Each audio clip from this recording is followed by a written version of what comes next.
Hello, and welcome to Relevate Presents Scholarship, the podcast where we use real research to analyze, scrutinize, and humanize your favorite TV and movie couples. I'm your host, Eric Goodcase.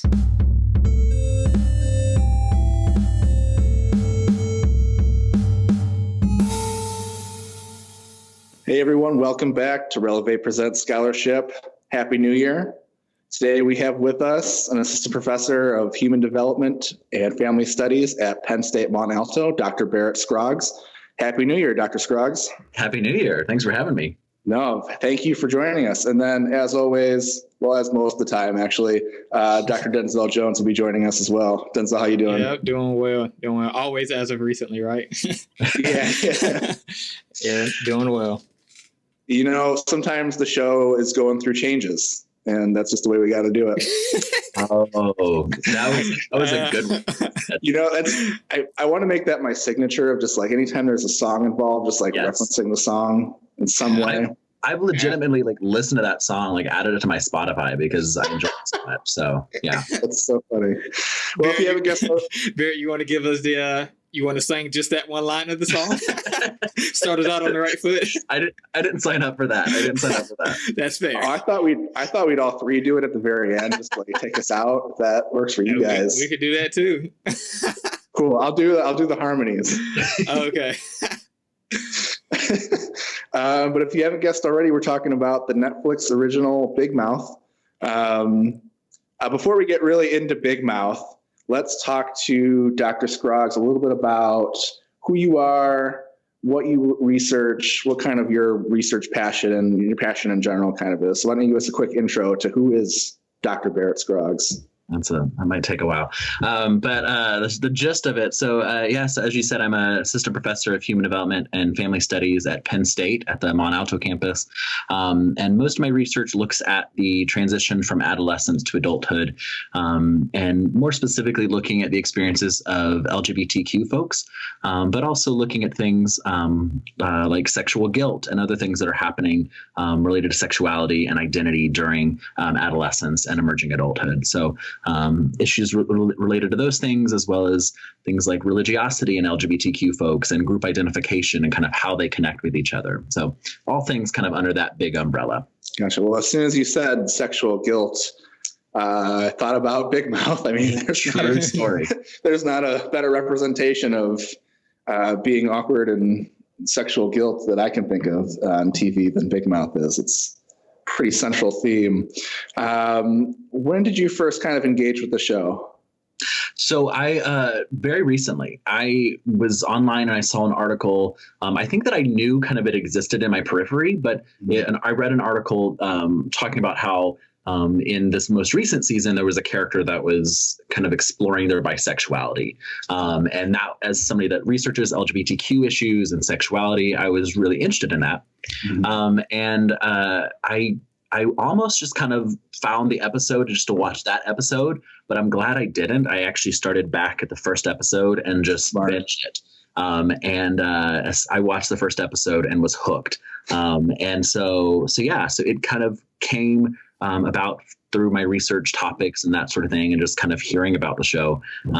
And then it was, as you were kind of talking about, the concept of sexual guilt, and in season 2, the shame wizard. I was literally finishing revisions on a paper that just got published on sexual guilt, and I text messaged my two co-authors. I was like, "Y'all have to go watch Big Mouth. It's literally our study in That's cartoon." So funny. So.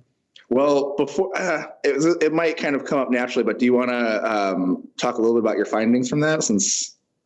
Sure. Yeah. So it's a study that just got published in Sexuality and Culture, and what we were looking at was how does sexual guilt during adolescence predict the development of self-esteem across the transition to adulthood. And we found that it does have some significant influence, not only just on sexual guilt predicting lower levels of self-esteem, but also specifically in people of color, we're finding that the sexual guilt during adolescence is significantly associated with the slope of change and the trajectory of change of self-esteem across the 10, 15 years from adolescence to adulthood. That's really interesting. I think sometimes it's kind of commonplace to think, oh, it's just a phase they're going through. It's not going to like affect them later on. But like sometimes things that happen in adolescence really do have like those long reaching consequences. Yeah. And what my research has found, and then others as well, it's not just the behavior that is causing and is associated with the lower levels and the impact on self-esteem, but it's the adolescent's cognitive processing of the whole thing. So how they're processing the act. So it's not just the sexual act that's influencing self-esteem. It's how the adolescent is actually kind of shaping and processing their experience. Yeah, how they make meaning out of the experience and how like everything that happens around it. Yeah. Which there's, again, we're going to come back to this. There's so much of this to talk about in Big Mouth. It's crazy. Yeah. So I already know the answer to this, but the people don't know the answer. Denzel, do you like this show at all? Is this like Yeah. So I've been on record before of I say about 98% of the other podcasts and saying like, yeah, I haven't seen this show. I'm just going to come up here and wing it and we'll see what happens. But so this is one of the few shows that we've actually recorded that I have watched a plethora of times. Both seasons at least more than 10 times. So love it. Love Big Mouth and everything. Yeah. There's been times where I've been talking to you about Netflix or TV show, and it's like, and your response will be, yeah, it's better than rewatching Big Mouth for the 10th time, I guess. Yeah. So yeah, I don't blame you. I've actually rewatched it a couple of times myself, and I just rewatched it recently for this podcast, and it's a pretty quick watch, so it makes sense why that would be the case, and it hooks you in really well. It's very binge-worthy for sure. It does. I think it's a nice mix of really great informative information and kind of normalizing some of experiences, and also just engaging an older adult audience with some of its more kind of crude humor and being able to, I guess, externalize or like personify some of those things. But yeah, I think they do a brilliant job of like playing both sides, just like doing like ridiculous, grotesque stuff, and then doing stuff that's like really intelligent and like makes you think. So, well, I think especially in season 2, we go deeper than I thought was possible. Season 1 obviously has some depth there, but season 2, and I imagine we'll be talking about some of the things, but especially things related to Jessie and her related to her divorce. Like there's things that I think that I was not expecting the depth that they were able to achieve. And also I think that I agree. One of the cool things I've also noticed is that for me as an adult watching the show, I'm able to process and think about my adolescent experiences in a different way and normalize it, but also to kind of think about, like, man, I wish what would it have been like if I had seen this show when I was 13 and 14. So yeah, I've thought about that a lot too. It has given me a lot of I guess nightmare flashbacks. I don't think anyone enjoyed middle school. I don't think I've ever met anyone who's like, "Oh, middle school was the best." Yeah. I think it's just an awkward time, and it brings me back all the time. And I honestly I kind of shudder sometimes thinking about like middle school. I just was so uncomfortable and awkward and all the time. So it's very interesting to kind of like relive those days through like this show that I really enjoy. Yeah. So how did you get involved with the show, Eric? All right, should we jump in? Also, just side note to people listening, this is only if you're listening in the future. We haven't gotten to season 3 or beyond. I know it's been renewed for season 3, so if you're listening to this and expecting to hear about that, it hasn't happened in our universe yet. But I started watching it pretty closely after it came out. I was like familiar with Nick Kroll from The League and from Stand Up, and I was a fan of John Mulaney Stand Up, and I just thought this was something, and I heard like reviews about it being really like sex positive and really interesting and really kind of like developmental, and I was like, okay, this is kind of up my alley, so I watched it, and just like Barrett, first episode in, you're hooked. First episode in, there's like full frontal genitalia, like animated, but still like in the first 10 minutes, and I mean, they really go for it. Mm. Nice. All right, so let's jump in. I know that one of the big themes, and I think this will come up a lot in general talking about the show, and it kind of fits in with talking about like sexual guilt and stuff like that, is the hormone monsters. Mm-hmm. And they are really they just make this show. So Barrett, I'll give you kind of the first, what are your first impressions kind of watching the show, thinking about the hormone monsters? Well, one of the things I love is the diversity in the hormone monsters, and in that they're all how many do we meet? 3 of them? Four at this point. 4. Right? Yeah. So Tyler. They're all I guess 5. Yes. Oh, because the weird, like, jacked one. Yeah. I don't remember his name. Well, I guess technically 6, because then there was also the really, for lack of a better word, I guess not as smart one who was just kind of ditzy. Oh, she made a brief appearance. Yeah. Okay. Gotcha. But yeah, I appreciate that we see that hormones can, developmentally, we can see that hormones can embody themselves in different ways for different people. But one of the things that I'm really interested in is just how the hormone monsters kind of either encourage the development of romantic relationships or sexual relationships, but also the ways in which they prevent it from happening. And so kind of them as this something that's either kind of encouraging the relationship or kind of blocking it and stopping it for better or for worse. So, yeah. Say more about that. Well, I think that one of the first things that I'm thinking about is just kind of how it's almost like the hormone monsters is like giving words to somebody like Andrew. And so like, oh gosh, what was it? I'm trying to remember some of the exact language that he was saying, but some of the, he's giving like horrible advice.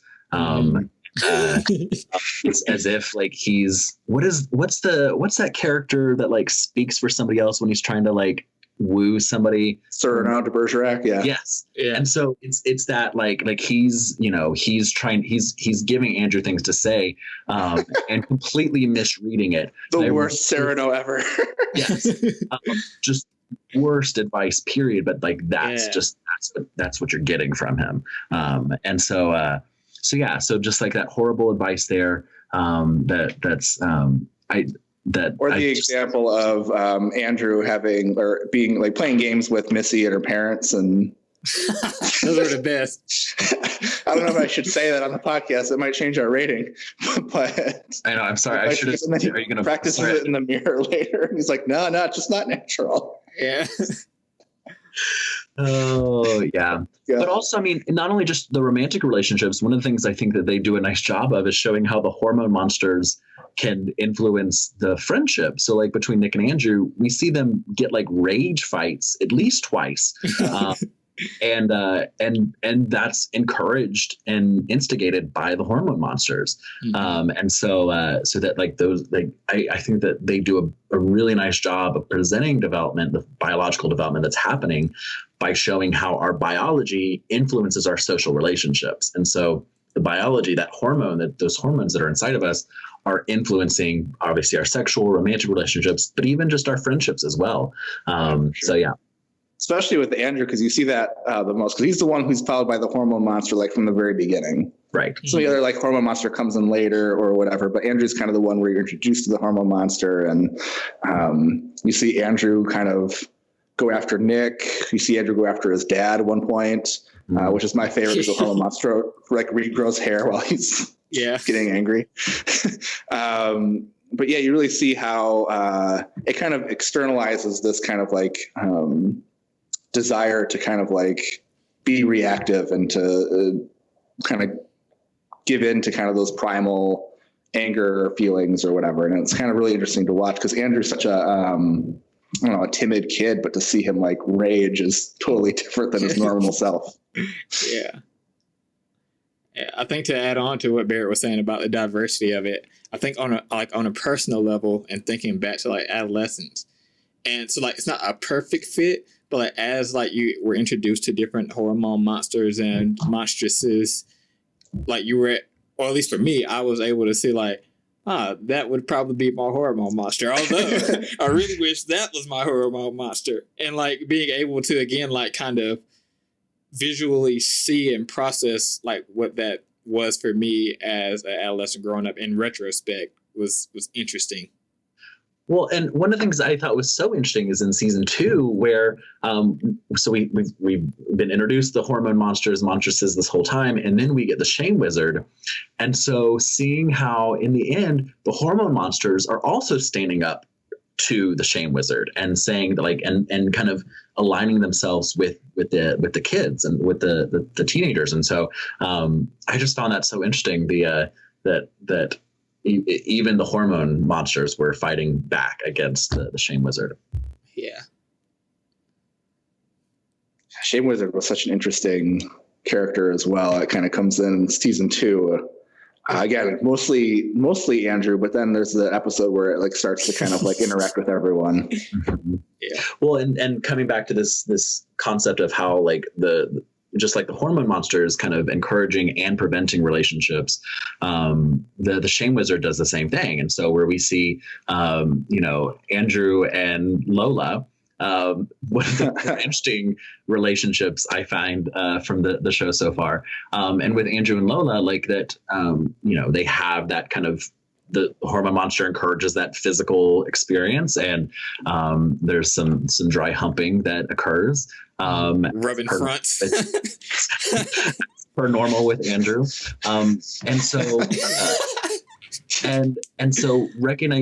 so Andrew doesn't want to pursue it, but then that shame wizard comes in and is basically kind of like, you know what, beggars can't be choosers. Like, you've got somebody that's interested in you, like you're never going to get anything aside better than this. And so kind of and staying with that.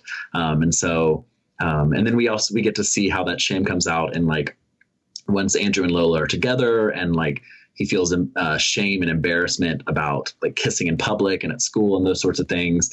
I also love that I think that was the same episode where the shame wizard gets the hormone monster drunk and just kind of like distracts the hormone monster, right, while the shame wizard takes over to control that relationship. Did he tell him like everyone likes you better whenever you had a shot? And he was like, "That what people are saying?" Yeah. Oh goodness. Yeah, the shame wizard brings up kind of an interesting concept, and you talked about sexual guilt earlier, and we can talk about the difference between guilt and shame if that's something that makes sense. But what kind of do you see as the role of shame in the show, and then how does that kind of play out, and like how it kind of might manifest in kind of real life relationships or real life development? I'm not sure if this is kind of the answer to the question, but what I will say is that I think that one of the things I appreciate about kind of the time in which we're living right now is I think that there are more open conversations and more vulnerable conversations around shame. I know that for myself, it was reading Brene Brown's book, Daring Greatly, a couple of years ago, that I finally had a language for what I was experiencing and my own experiences of shame. I just didn't have the words to talk about it until reading that book. And so I think that one of the things I love about this show is that it once again kind of personifies and kind of creates this character that embodies shame.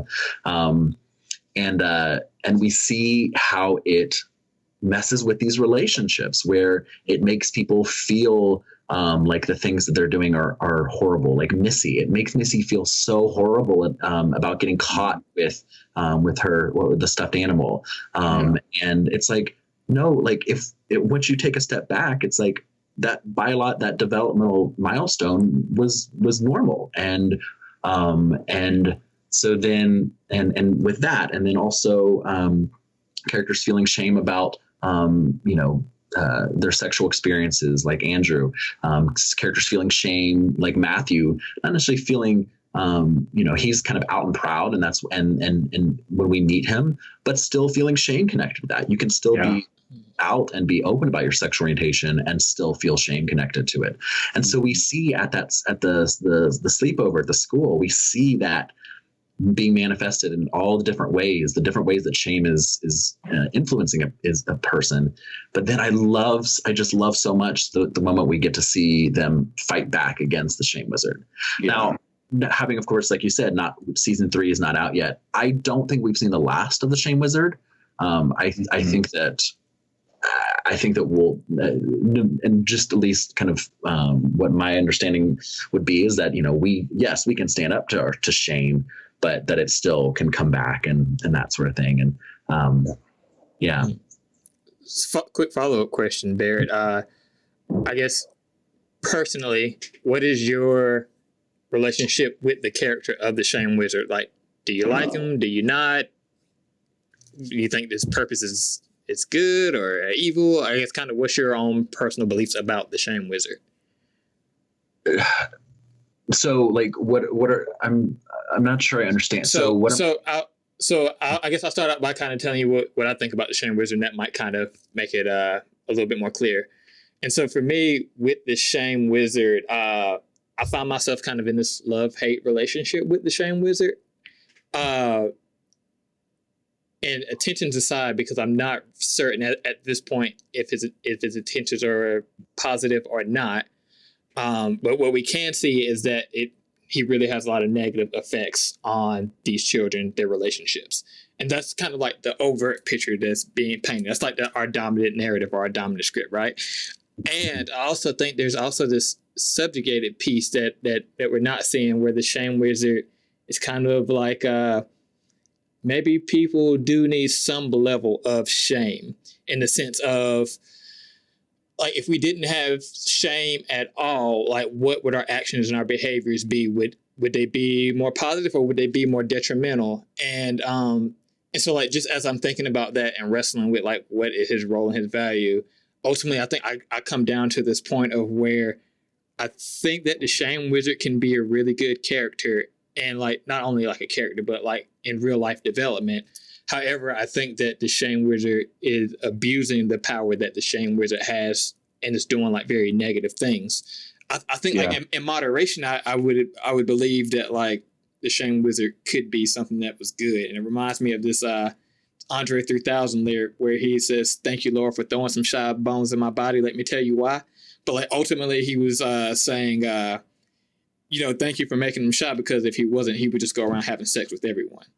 And so it's like not quite the correlation to the Shame Wizard, but I guess I'm kind of interested in seeing like, kind of what are your thoughts for him? Or like, even if you think about moving into season 3, what would you hope to see from the Shame Wizard? Yeah, and I think what you're getting at is the, like, even a kind of a concept of like moral development. Yeah. That, so yes, like, it is still important for us to understand and to develop our ability to recognize right and wrong, and good and bad, and those sorts of things. I think that one of the things we get into is, of course, these gray areas, that like, is it bad that Missy is masturbating and kind of and experiencing that with her stuffed animal? Is it bad that Andrew dry humped and on both on Lola and Missy and those sorts of things? Yeah. Or but then also kind of thinking about things in moderation. And so like some of these acts, I could go off on a tangent here, but go for it. I think that I think that the it's these gray areas that the Shame Wizard kind of shines a light on. But I also think that it's like, yes, it is a good thing for us to recognize kind of right and wrong. But in these situations, I think that what we get at with shame and with the Shame Wizard is recognizing that we're not alone in our experiences of this, that other people have these experiences, and other people have made these mistakes or do these things, and that we're not the only one. I had not thought about the Shame Wizard as a protagonist, as a positive character. So that's why I was originally confused by your question, because I do not associate the Shame Wizard with a positive light. Gotcha. Because of the fact that I think that there's a difference between guilt and shame. And I think that if this was the guilt wizard, I think that's what you're getting at. That yes, is it a good thing that, like, is it respectful for Andrew to dry hump onto Lola? Like, let's pull out and have conversations around consent and those sorts of things. And that's a whole nother issue. That's a whole, another thing. Yeah. But is it bad that he is masturbating? Yeah. And so is he feeling guilty about it, this feeling guilty about this behavior, or is it the shame that I think when I talk about shame, I talk about how shame kind of sits deeper and that it gets kind of more to the core of I think guilt is what I did was bad. And I think shame is I am a bad person. Gotcha. And that is where the difference is. So that's why I can't see the shame wizard as a positive thing. If this was the guilt wizard, I think that'd be a totally different thing. Okay. Yeah, I think go for it. I was going to say, I wouldn't be surprised if we see changes in the shame wizard becoming the guilt wizard, because we saw him start to change towards the end of the season. Mm-hmm. And I was actually thinking a lot of the same things you are, Barrett, because, it's that idea of kind of like us policing ourselves and like having guilt is, it can be positive. It's not pleasant to feel, but it can be positive. It can kind of direct our behavior. Yeah. But that feeling of shame and that feeling of that like internal, there's something wrong with me, often leads to, and this is more anecdotally as a therapist than anything else, but like often leads to like those behaviors continuing. Cause almost like I don't have control. I'm a terrible person. So like, why would I even try to change it? Mm-hmm. So like those feelings of shame often kind of like make problem behaviors, quote unquote, or whatever the case you want to call it, but like can cause those things to kind of like be more likely to happen and kind of like get into a spiral where you're continuing to do things and feeling bad about it and saying it's part of you and you can't get out of it, versus like feeling guilty about an event, but like, okay, that's not who I am. Everyone makes mistakes. I can kind of learn from this. Yeah. Well, and like with the shame wizard was monopolizing on these behaviors. And so he was saying, look at what you did. And that also connects over here. And so you should feel bad about this part of your life. And that should make you feel bad about this part of your life. And I also think about his inability to make the coach feel Coach Steve. Coach Steve, yeah. Because Coach Steve is just, they're sitting randomly in the bathroom stall. He's an enigma. Exactly. And so that's where I come back to as well. That I don't think the shame wizard, at least in the current where we've seen him right now, is a positive thing, because he is trying his hardest. He is not going to let up until Coach Steve feels that shame. And Coach Steve wants to be the shame wizard's best friend too. Yeah. Somebody's talking to him, so he's happy. So, I am interested to see kind of where we go with this in season 3, because I don't think we're done with the shame wizard. And I was reading an interesting article or an interview. I forget if it was a video, but it was it was them talking about kind of why they made him the shame wizard as opposed to the shame monster or something like that, because we've got the hormone monster. Why not just make it the shame monster?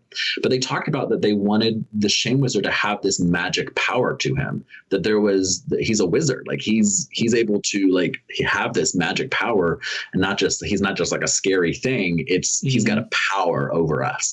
And I think that was really telling as well, that that he's got that power to make the characters feel like they are not worth anything. Yeah. And I think that's really interesting. I think like the wizard piece like really homes in on that, but also like when watching like through and really noticing like, and so like for me, language is super, super important, but like he is by far the most witty character in Big Mouth. And for him, like he manipulated people in so many different ways just through his words. And I was like, if I have those intentions, I would have never thought to take that angle. And like, so when you mention like those powers and things, like, it's like, yes, he was a wizard, but like his power was the language that he used and how he was able to manipulate in that way. So. Yeah. And I bet that's why they chose a British actor to do it too, because we kind of have those kind of like connotations to someone being British of kind of like being witty and kind of like very smart and things like that. Yeah. So, yeah. But yeah, definitely, Barrett, you answered what I was looking for, and I was like trying not to lead you too much when I was asking like, what do you hope for in season 3? But yeah, so like I had a lot of like those similar experiences, and like Eric was saying, like I'm really hoping like he can become a guilt wizard as opposed to a shame wizard, but I don't know. I don't know how like what angle they'll take with that, or like even how realistic that would be to like completely get rid of shame. Like outside of just the cartoon. So what's interesting is I think back to season 1 where Andrew is dating has the relationship with Missy. And it's interesting because we hadn't met the shame wizard yet, but even then he was feeling I think, guilt in that I remember he specifically was choosing not to masturbate because he, quote, didn't want to sully the relationship. He didn't want to think about Missy. He didn't want to think about anybody. He was quitting cold turkey. And of course we see kind of how that ends up. But to be fair, it was all a dream. That's true. But no, go ahead. As if it was, because I mean, they played it off like it was real. Yeah, but I think kind of within that could be a kind of guilt piece. That I don't think he was feeling horrible about himself. I think that he was just saying, you know what, this is wrong. This is what I want. Piece, like you were, yeah. Yeah, absolutely. So I think that even before we saw the Shame Wizard, I think that we saw that guilt, or at least kind of, not actually even guilt, but just kind of there was a processing going on. And of course the hormone monster was not having that, but the seeds were being planted though pretty early on that could be a possibility that they would get into that. Yes. Yeah, absolutely. Yeah. I know I said this already, but I really like how you kind of differentiated the shame piece and the guilt piece, and just how we talk about those two separate but can be somewhat interrelated things as it relates to like our own social constructions of these different behaviors and like what messages or meanings we give to them. Yeah. Well, and I keep coming back to the episode where they turn the tables and they stand up to the Shame Wizard, but what they do is they say, this is who I am. And they're vulnerable and they're open. And, we see, Nick is wandering around naked. On the segue. And Andrew's giving a tour of the places. Once again, we're still not okay with some of these behaviors. We're giving a tour of the places to masturbate in the school. And so we're seeing them being vulnerable, we're seeing them being open about those things. And obviously the show, I think, does a nice job of saying vulnerability and openness is great within moderation, because then we also see that there is some repercussions for the fact that like they literally destroyed the school in their like vulnerable, open kind of thing. So yeah, I think the show does a nice job of talking about some of these things within moderation. But yes, like there's oversharing. There's a point where you're oversharing. You're being too open, but that vulnerability is a positive thing. And that vulnerability comes as soon as we say goodbye to the Shame Wizard, as soon as we say we're done with you, that's when that vulnerability shows up. Yeah. They should have like a vulnerability, goddess. A vulnerability goddess. Yes. Yeah. Like they had like the DNA and the other people at the headquarters. I can't remember the other one's names, but me neither. Yeah. All I know is like between the guilt wizard and the what's the one you just said? The what goddess? I just lost it. Goddess. The vulnerability goddess. We should be writing for the show as all. I know. We literally come on, Nicole, John Mulaney, y'all, come talk to us.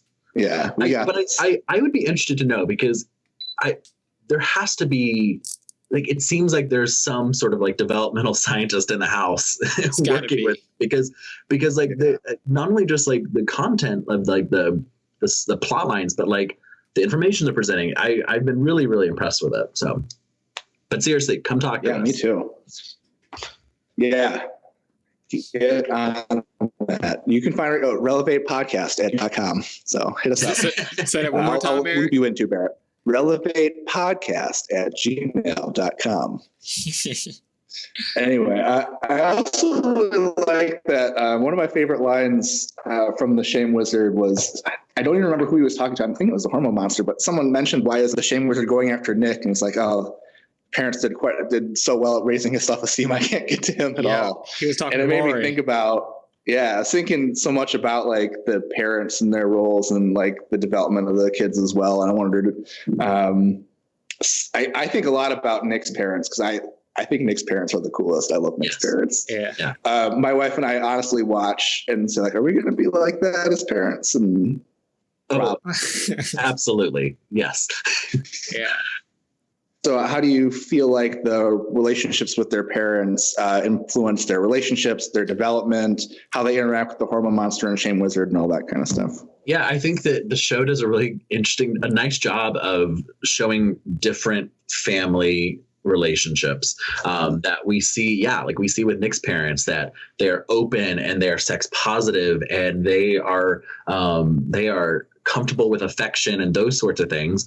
Then we so see, loving. Yeah. Yes, and absolutely. Even with Judd, who seems like would be like the most rebellious, like anger inducing kid ever. And his dad's just like, oh, I love that kid. Like, it's so funny to watch. And we see how, and not only what you're talking about with Andrew, but we see how that parental influence produces a healthy view of sexuality and about their identities and those sorts of things. So that Nick, like self-esteem, we're in a good place. And even Leah, his sister Leah, that we see her ability to stand up and say, you know, this experience that I'm having at the party, like, this is not okay. And so we're seeing how these healthy relationships from the parents can produce some really positive behaviors in the children. Absolutely. Then we get to see, you know, parents like Andrew's, which for entertainment purposes, Andrew's parents are great. For actual real life, I'll let Barrett get more into that.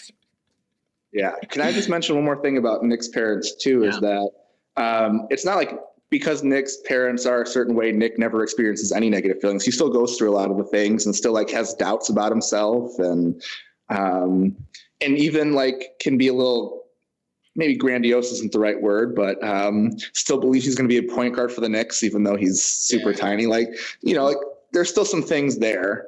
But overall, the way his parents have kind of like helped him in a way and develop in a way that has been really healthy.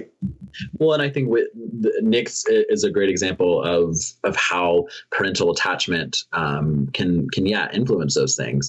And we also see what happens when Nick tries to deny it and kind of tries to move away from his mom and say, I don't, you know, don't tuck me in, you know, don't call me Nikki. And at the same time, then we get to see somebody like Jay coming in who desires that so much, because being in a household with very distant parents or very uninvolved parents, and just kind of the nine, I think those two kind of on a spectrum in a way. But coming back to Andrew's parents, some comedic relief for sure. But talk about some parents that are the opposite of sex positive, you know, that we're seeing, like, we see where that shame is coming from.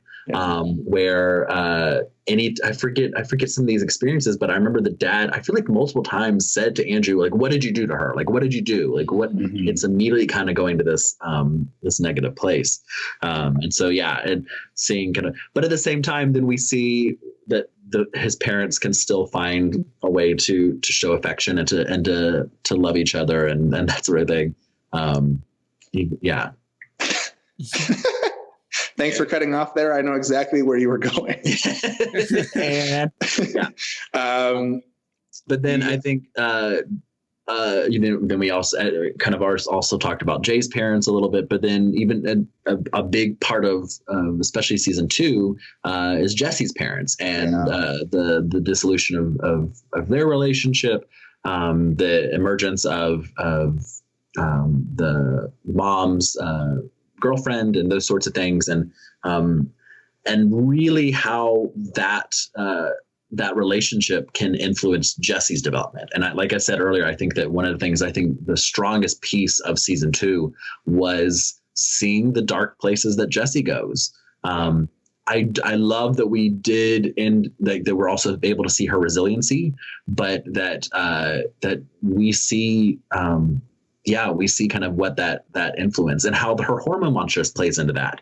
And then I love the scene, not love in a way that I loved what was happening, but I think it was a very beautiful scene, was all of Jesse's kind of parts of her life talking about her at the boardroom table. And that's where we see that we need to bring in, that's where we start having conversations around depression and those sorts of things. And I think that they did a really nice job of presenting some tough conversations in an interesting way. Yeah. And I love how they portrayed depression too, because I feel like depression in kind of a weird way is almost adaptive. for Jesse, because so much is going wrong for Jesse that it's like adaptive or kind of like to shut down, to like drink melted ice cream and watch Friends all day because so much stuff is going badly around her. Like to kind of like feel normal or okay, like shutting down and doing nothing might be like what she feels like she needs to do. And like this idea of like the depression cat kind of like giving her almost like comfort, and like almost comfort coming from depression. So I thought that was a really interesting way of kind of like presenting it, because I don't think that's the normal take people have about depression, that it's like almost adaptive for people, or it can be. Yeah. And so as I'm thinking about, we're kind of like talking through like different people's parents. I guess, what do you think about like Missy's parents? Oh, I love Missy's parents too. Well, and once again, we see some sex positivity there that, you know, and especially thinking about empowerment for women, empowerment for girls, and those sorts of things. And so I think that, I think that once again, we get to see some positive with that. I think that, and one of the most like weirdly accurate portrayals of women's bodies happens in this like weird show. Yes. Like, the fact that they went to that Korean spot and they like had this whole thing about different women's shapes and like, you know, like trying to be like really normative about like, this is what women look like. It's not necessarily what you usually see on TV. Mm-hmm. Yeah. And I think that, you know, kind of comparing Missy's parents to maybe like Nick's parents, like still sex positivity and those sorts of things, but in different ways that like, for sure, you know, like that Nick's parents are high energy and enthusiastic and that Missy's, we see that it's just a different personality. They can still be sex positive and encourage encourage some positive things and discourage that shame, but in different ways. Now, once again, we see that Missy still deals with that. Like she still deals with the shame wizard. And so, you know, it's not a perfect situation, but one could argue that, is she getting the shame from her parents, or is that shame coming from her peers, from the media, those sorts of things? Right. With Andrew, I think a lot of that shame is coming from the parents.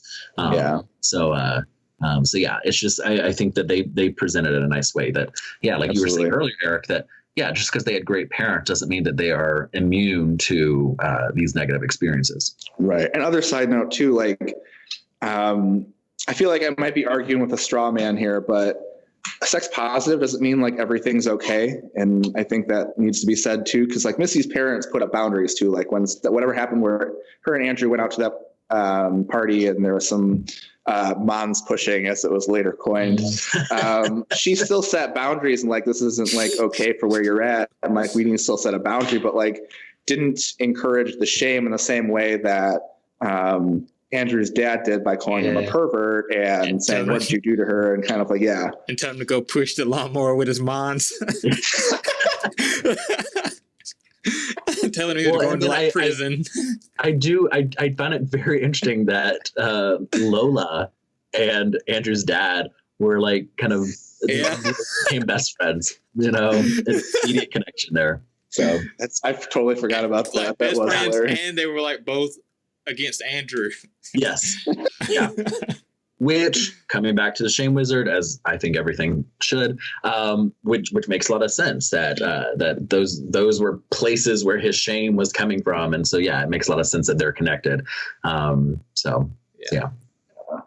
I want to kind of like I don't know, not necessarily defend Andrew's parents, but just kind of like critically think about like where they're coming from too, and like you can see this more with his mom than his dad, but like I think there's a lot of like guilt, maybe shame. They don't really go into it with the parents too much, wrapped up in like when Andrew does something wrong, like you see his mom's reaction, thinking that she did something wrong or like she messed it up or something like that. And then that gets put back on Andrew. She'll react in a way that kind of make Andrew feel bad or kind of like, and I imagine a similar thing happens with the dad, right? Like the fact that he's so reactive and the fact that he's so kind of like, and yes, a lot of it's just like played for laughs, but the fact that he's so reactive to Andrew, like I wonder if there's like something else going on for him that's kind of like having him react in a way instead of like allowing him to connect with his son.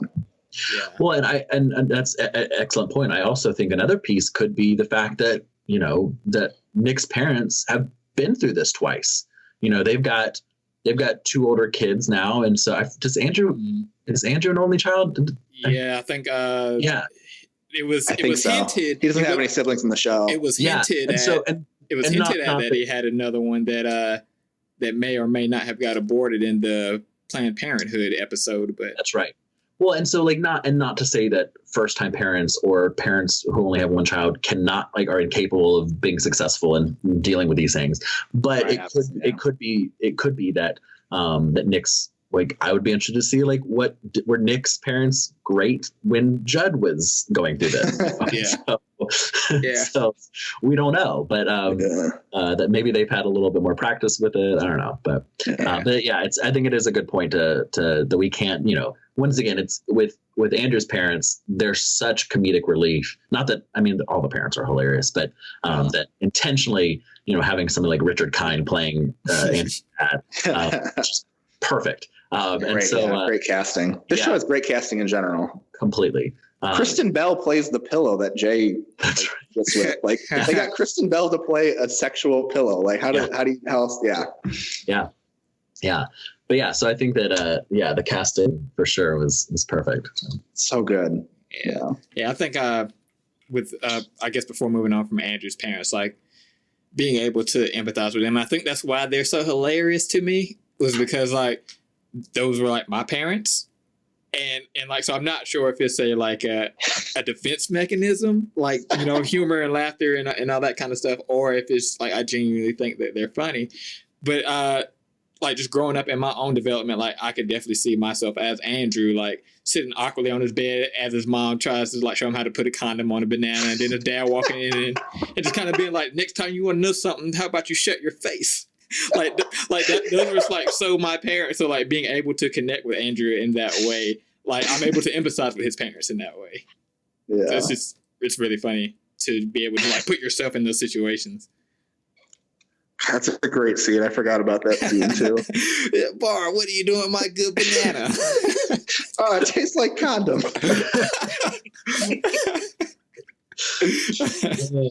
Great scene. Oh man! One of the things that we haven't really that kind of the whole reason I even started watching the show was conversations around sexual orientation that I think the show also does a really nice job in handling. Because once again, we have a character like Matthew who is out and proud when we meet him. That with this show, with a lot of these other shows that are out nowadays, the plot line isn't just the coming out process for the LGBTQ child. And so that whereas, 5-10 years ago, stereotypically that was the plot of any kind of LGBTQ character was the coming out. And nowadays we're seeing characters like Matthew, who when we meet him, he's out and proud, and voiced by Andrew Rannells. Once again, phenomenal casting on that one. So, but I love a couple of things about Matthew.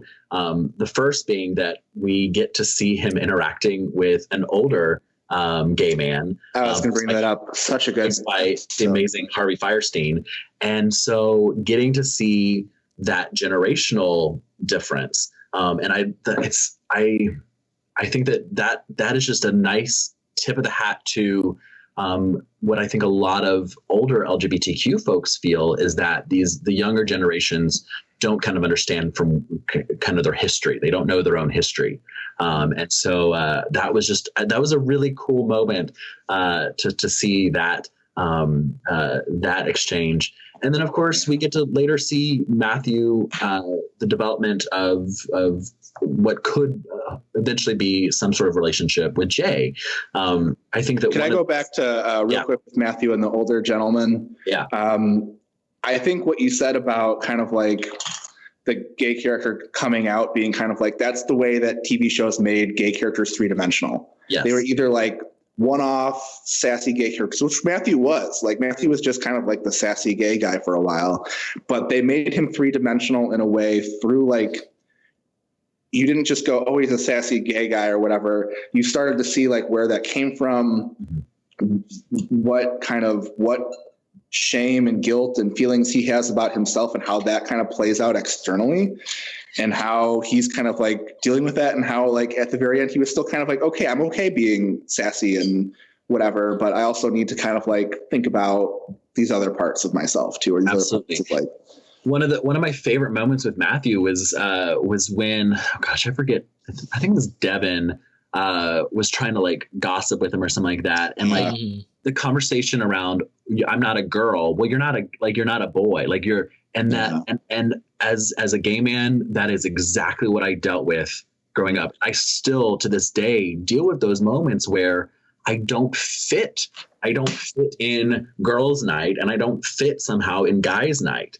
I remember in college, some of my other gay friends, we just started having gay guys' night because we literally were excluded from both sides of the spectrum. Like, right. I'm getting into this whole gender being a binary, but anyways, that's a whole nother thing. But I was excluded from the girls' night and from the guys' night, and so we had to create kind of our own space. And so seeing that kind of impact Matthew and seeing how that kind of brought along shame and those sorts of things. One of the things that I'm really interested in is kind of the timing of when LGBTQ folks begin to be able to develop romantic relationships. The kind of the narrative I always talk about is the fact that, you know, whereas in middle school, all of my friends were dating each other and were kind of practicing being in a relationship, I wasn't dating people that I was going to eventually date. And so then by the time I get to college and all of a sudden my friends are like settling down, I'm just now at a place where I'm wanting to start developing those romantic relationships. And so it's interesting with a character like Matthew, because like Matthew had already accomplished a lot of this identity development. So he could be kind of more quote unquote kind of on time in some of these romantic relationship milestones. That, you know, whereas when I was 13, I was still not sure who I was. I didn't come out till I was 17. And so somebody like Matthew, who when we meet him is out and proud, what does that mean for his ability to know himself already and now be able to start pursuing romantic relationships if that's something he wants to do? Nice. Yeah. And I did kind of want to talk about Andrew as well. Because Andrew in the first season, it was kind of a small, I think they overlooked this more than they could have, but like he was sexually aroused by The Rock. And then that kind of became a thing. It's like, oh, am I gay? And he's like, goes to being like, oh, I'm definitely gay. And then Nick kisses him. He doesn't feel anything. He's like, oh, I'm definitely not gay. Right. And I was like, that's too many shortcuts in terms of like a sexual development narrative. Yeah. Well, and I think that they kind of make up for, because I agree that it was kind of rushed over. It was, I think that they make up for that with the plot line we get to see with Jay. Yeah. In that, I think that, because yes, like, yeah, just because he doesn't get turned on by Nick doesn't mean he's not gay. That just means he's not attracted to Nick, you know? And so, I think but I think what we see with Jay is that they do a really nice job of distinguishing between behavior and identity, and that we don't like, I even, when I talk about like, yeah, like that Jay is kind of exploring his bisexuality, we don't know what his identity is. We don't know what it's going to eventually be. And so that, yeah, just because he made out with Matthew and just because he humped a pillow who identifies as a man, doesn't necessarily mean that he doesn't necessarily mean anything for his identity in season 3 when we catch back up. But yeah, I think that they do a nice job distinguishing between like the behavior versus an identity. Yeah, and it would be really nice if especially a show like this, where part of its intention is like kind of like educating, or kind of like maybe not educating, but be like showing things like this. Can we use the word bisexual just once? Just once in there, can we use that word? Like Absolutely. Andrew goes from like, I'm definitely straight to I'm definitely gay to I'm definitely straight. And then Jay, I don't think they even used the word and I was going to say Jesse's mom, you know, Jesse's like, oh, so what, you're a lesbian now? And she's like, I don't know. And like, that's an opportunity to like even like bring that in. She doesn't have to identify as bisexual. She could be lesbian and always been lesbian, or identify as lesbian now. Like that, not necessarily the point. The point is just like using the term, and like I don't think they even use it with Jay either. I think you're actually right, and I think that if once again, if Nick Kroll and John Mulaney and everybody's listening, like that, this is a space where we can see some of that, like in season 3, recognizing that this is a space to talk about how bisexuality can exist in different amounts. That like that doesn't necessarily mean that you're 50-50, and those sorts of things that we can think about. How like Andrew can still exist as bisexual and be mostly attracted to women. But maybe, and so yeah, I think that there's definitely some growth in some places that they could kind of continue that development there. Because there's a lot of TV shows that do that too. Because like Orange Is the New Black, I have to go back and look, but they do the same thing where it's like this person goes back and forth between straight and a lesbian. It's like, okay, well, we could just talk about the fluidity of sexuality, or we could just keep doing this back and forth thing, whatever you want to do. Yeah, but I hope that we continue to see a relationship between Jay and Matthew. I think that I know that, as I would have loved to have seen that as a young queer kid, watching a show like that. And so, I'm excited to kind of see where they go with that. Yeah. Jay's an interesting character as well. I don't know if we want to even get into the best way that it's ever described is the hormone monster says Jay is his own hormone monster. Yeah. Because I don't think he has one. Because I don't think Maury is his hormone monster. I think Maury idolizes Jay, but I don't. Yeah. Well, and that actually brings up a good point. That I think the one problematic piece about Jay possibly being bisexual is that the kind of the stereotype of bisexuality individuals, that they are just they just want to have sex with anything and everything, and unfortunately that is who Jay is, and so that. So I think that that's one problematic piece about Jay being a character exploring his kind of sexual orientation, in that if he does end up using the term bisexual, then what is that actually saying about the bisexual community? Yeah. And it would be great to see Andrew good on that road. I think that would be a great thing to come back to, because that was like a really like rushed episode in terms of this episode where he has the whole musical number with Fred. By the way, Jordan Peele does an amazing Freddie Mercury. So good. Can you believe that? It sounded like Freddie Mercury. Anyway, like that whole musical happens. He's like about to be out and ready to go, talks to Matthew about it. And then he's just like all of a sudden not gay anymore after he kisses Nick. And that just, it's too much. It's too many shortcuts. It's too many shortcuts. Like, oh, I must be gay because I'm getting aroused by The Rock, to I'm definitely gay, to I'm definitely not gay. Like it's too many shortcuts. The fact that we haven't said the term bisexual on the show is one thing, but I mean, this could also open us up to conversations around biromanticism. Like one of the reasons that Andrew was first even thinking about Nick was because the fact that they have this amazing connection and they have this relationship that is deep, and they love each other and they care about each other. And so what does that mean? Like, how can we have conversations around the different types of attraction, the different types of this relationship? So, because maybe Andrew is really sexually aroused by The Rock or maybe other men, but maybe he wouldn't be interested in relationships or, some other combination of those things. Absolutely. Yeah. So all right. Whenever I think about, so like in terms of, I guess, specific relationships, when we think about, Nick and Jesse, or Andrew and Missy, Andrew and Lola, Devin and Devon, Nick and Gina, Matthew and Jay. There was Jay and Jesse had a thing. Then Jay and his plethora of pillows. I guess when we think about like all these different relationships, is there maybe one or two that you'd like to jump deeper into in talking with us about Barrett? That's a good. I'm trying to think of ones because some of these we've already kind of touched on a little bit. I think that one of the things that they do kind of at the beginning when we see Nick and Jesse, that we haven't really kind of talked a lot about that relationship, because once again, it was so fast. But I think that they do a nice job of talking about kind of the awkwardness of beginning a relationship with somebody who you were already friends with, and then moving in and out of that relationship. And so that's one of the things that hooked us from the beginning, is that awkwardness that they present so well, that awkwardness of Nick's and Jesse's relationship. And so like, I remember when they first like started texting, like, what was it? She sent like the video of the fisherman dog that just like something random. And it's like, what does this mean? Like, and then like the first time they saw each other in public and they didn't know how to like hug or handshake.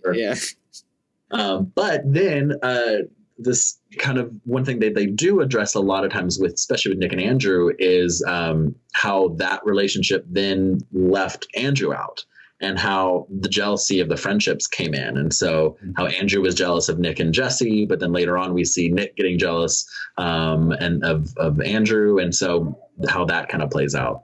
Yeah, for sure. And then do you want to talk about Nick and Gina? Because we haven't mentioned Gina at all. And she kind of comes in the second season. And that was kind of a fun story. And they kind of play with the idea of like some of this kind of like, obviously Gina developing kind of ahead of some of the other girls and getting more attention that way. And people kept referring to her as the new girl. And Jesse's like, she's been here the entire time. Like there's nothing, she's not new. And then all of a sudden Nick's interested, and Nick kind of goes through that quote unquote like friend zone type feelings, and they go through a whole trajectory. I honestly don't remember where they left off. I remember she was mad at him after him telling his friends about stuff. Did they ever reconnect after that? I don't remember. Oh gosh, I don't think they did. Yeah. I don't think, because we left Gina not being happy with that. Okay. I think the last, I could be wrong, I think the last we seen of Gina when the Shane Wizard episode, when he left and she told what's the other girl's name, Devin, that maybe like sometimes she does like to get her boobs felt, and like that's okay. And I think that was the last we seen of her. But there was never any I don't think there was a conversation with Nick about anything between those two. You're right. Yeah, so it'll be interesting to see where that goes. But there was an interesting storyline, and I think that it kind of played with this idea of like Nick kind of like sending a text about, I can't be friends with you because I'm interested in you that way, or something like that. And then how that kind of played out in their relationship when they were like really enjoying their time as friends. And like, obviously Nick was interested in her in a way, but like, I don't know, it'd be a lot to give up a friend for that. I don't know. Yeah.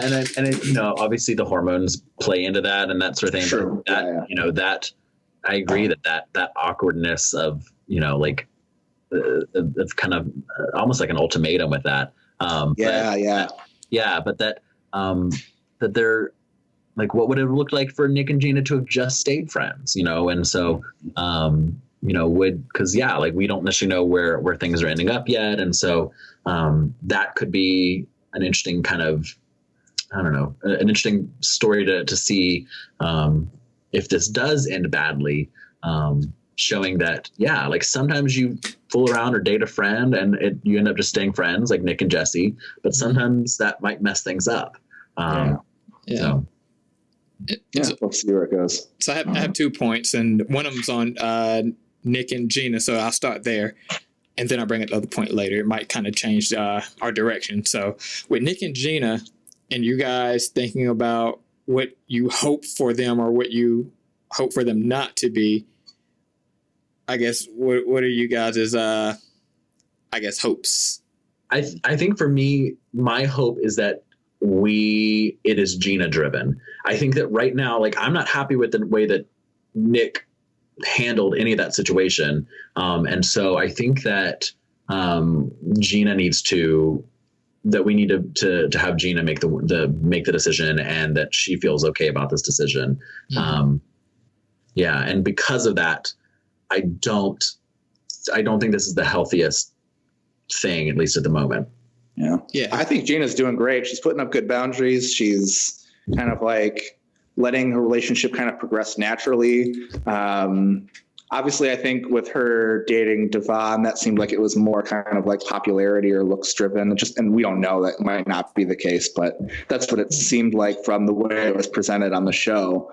But like, I thought she was kind of like really mature about a lot of things. And like, I think you're right. I think Nick wasn't. Nick got a big head. to deal with his big mouth, and he got very BDB. he got like he just was acting very kind of immature and kind of like disrespectful of Gina and wasn't putting up boundaries. So I agree with Barrett. Like, Gina, you keep doing you. Nick, you got some growing up to do, and then maybe friendship can blossom again. Who knows? Sure. Yeah. Because I mean, like, I think back, like they as you were talking about, like they were so good together. Like there was a connection there for sure. So yeah. And Nick even like got along with Gina's family, which is Right. on the first day, which is like a huge thing, right? Yeah. Yeah. I think I share a lot of the same things. I hope to see more character development in Nick, if anything were to come of that. And also just having it very Gina driven, which she has been doing a good job of maintaining those boundaries thus far. And so just in terms of like empowerment and like being able to maintain like her agency in that way, I hope that that's something that continues to shine through. Yeah. Sure. And I guess the other point is that I wanted to make was about Nick and Jesse, in which so that relationship was not Nick and Jesse, Jay and Jesse. That relationship was probably the hardest relationship for me to witness, because like as you guys were saying, like they must have like relationship education writers like somewhere on their staff.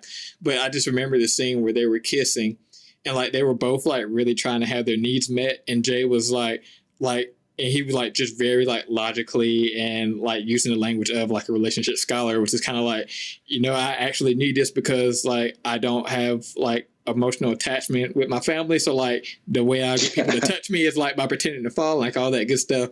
And then like Jesse was like, you know, just shut up and kiss me, as she was like acting out, like just kind of like trying to heal herself from like her parents' divorce.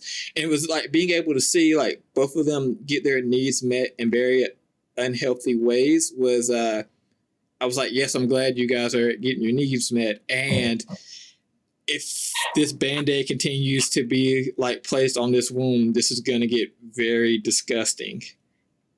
And it did. Yeah. Yeah. So that was one of the harder relationships for me to witness. And like being able to empathize for both of them and wanting the best for both of them, but knowing that wasn't a healthy way of going about it. And both of them having like the rough home lives kind of like coming together in that way, where they're both, like you said, kind of like acting out in different ways and needing different things. Jay being so like just having such distant parents, and Jesse having so much conflict going on in the home and moving towards divorce and all that. It was really interesting to see like their kind of like family lives play out, and it's really rough romantic interaction. Yeah. Well, and I think that, you know, what's interesting about that one is that because I'm trying to think of timing kind of when that was happening, but the end of season 1. Yeah, because I think we sort of knew Jay by that point. But I think that we also have a different perspective on it maybe now, just because I think we know more about Jay at this point, and Jesse. I mean, we've seen a lot more about both of them. So yeah, just kind of, because when we first met Jay, we didn't really know a whole lot about him aside from just kind of his just general demeanor. But yeah, that's a good point though. Yeah, and I think their relationships, it wasn't like overtly stated, but it's also a good message about like values amongst individuals and like what you're willing to give and not give up when being like coupled in a third like member, which is like the relationship. And so like the specific example that sticks out to me is when they were in the hotel room and he was like role playing and being 40, and Jesse was like, no, we're not doing this because I'm 13 and that like makes you a pedophile. And, like she wasn't like willing to like role play with him in that way. And I think that's a, metaphorically, it could be looked at in a way of like just those values and things of like what you're willing to give up, not give up. And that was like one of the bigger defining moments that like was their decision to split from each other, was just kind of that whole, that piece of what they were willing to do and not do with each other. Yeah, because Jesse would kind of like give in a little bit, and Jay would kind of give in a little bit, and you could tell it was like pushing on their boundaries. Like Jesse really didn't want to like be called girlfriend, or didn't really want to like do more than kissing, but like would kind of keep going that direction to kind of like you said, get her needs met. And I think Jay was probably doing some of that too. And then it kind of got to that point where it kind of like reached this point and was like, okay, this can't keep going. Yeah. So yeah, that was a hard one for me. Yeah. All right. I did also, can we just give a quick shout out to how great the Hormone Monstress is? Yeah. And I'm so excited for her to like take over as Nyx, like having a female hormone monster take over as Nyx hormone. That's such a great idea. Mm-hmm. Yeah. I'm really excited to see where that goes. Just more conversations around bubble baths. Yeah. Bubble baths. There's an amazing, I've at least seen one drag queen performance as the Hormone Monstress that exists. So, yeah. So she's made her way into pop culture for sure. Okay. That's awesome. Yeah. Great. All right. So any other kind of like talking points or things we wanted to bring up before we wrap up? I don't think so.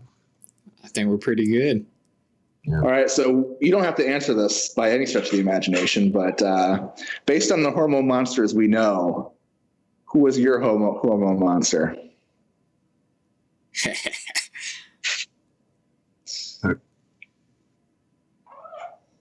I honestly, I don't even know if we've met mine yet. Like, I never, like, as Denzel, you were saying, you kind of had a, like, this is who mine was. More or less. I don't think we've met mine yet. I don't know. That's was yours. A answer, I guess. So I think mine is kind of a combination. I would probably say 75% Maury, 25% Rick. and I would say like 100% because both of them gave like really bad advice, but the advice came from like two different angles, right?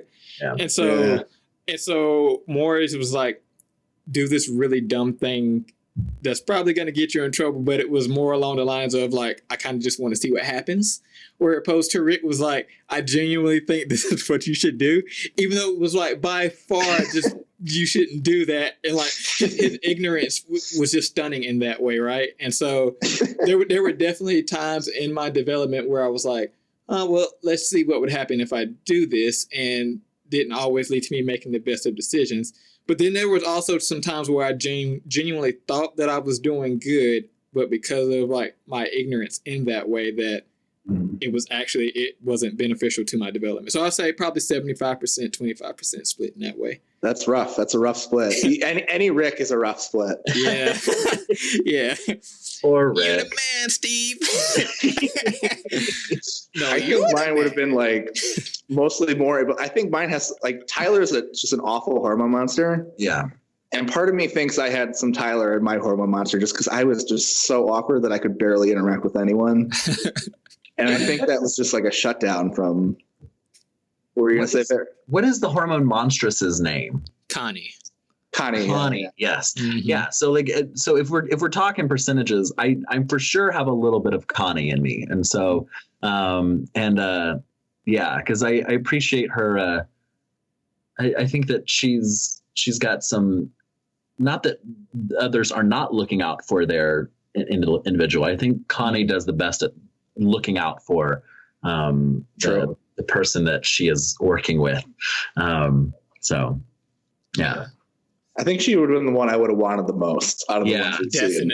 Definitely. But yeah, I feel like I think for sure a little bit of her, but probably a good amount of Maury as well. So I think Maury, unfortunately, was in a lot of us. So yeah, hopefully we get introduced to a couple of more. The hormone monsters and monsters are just so fun, and like maybe we'll find a better match in the future. But absolutely, I'm so excited to see what they do for season 3. What kind of what monsters or wizards or whatever come about. Yeah. All right, so who's going to sing us out?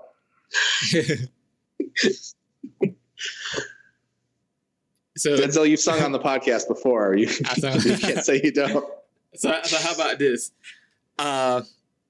Let's do a fade out in this way, unless Eric decides he likes to sing out better.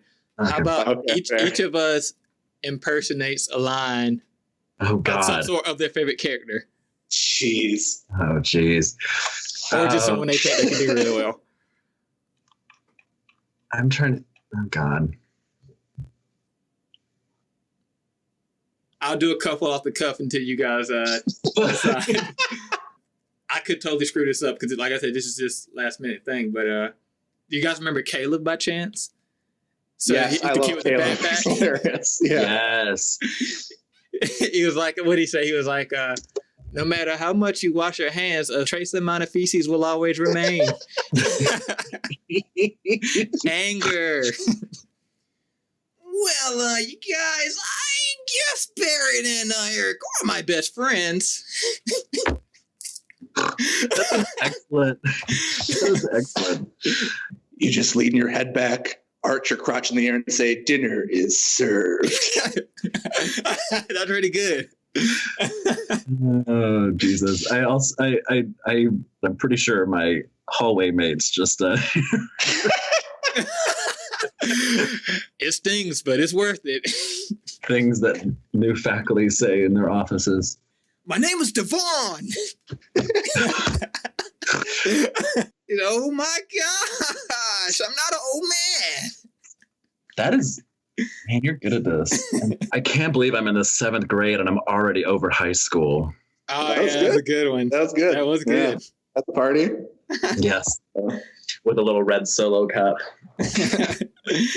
Cotton candy brandy. Party wolf. Party wolf. Party wolf.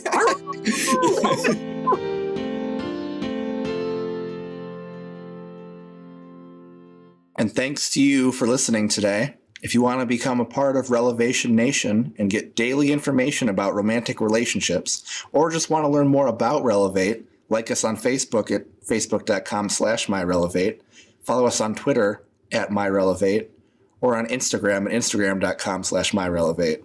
Special thanks to our producer and the composer of our opening music, Denzel Jones. See you next time.